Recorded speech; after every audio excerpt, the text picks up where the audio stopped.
అంటే కళ్ళు, చెవులు, ముక్కు ఇవన్నీ పనిచేస్తున్నప్పుడు అన్నీ తెలుస్తుంటాయి.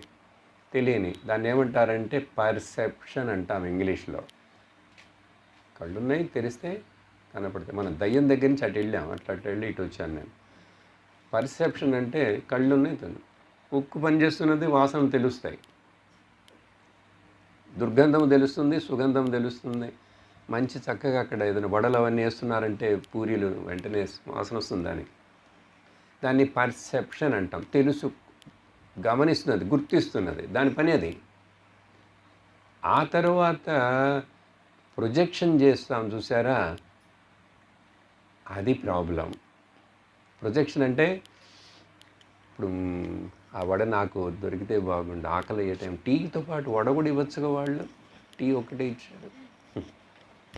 దాంట్లో ఏం ఉల్లిపాయలు, అసలు కారం చాలా తక్కువగా ఉందేంటి ఇక్కడ.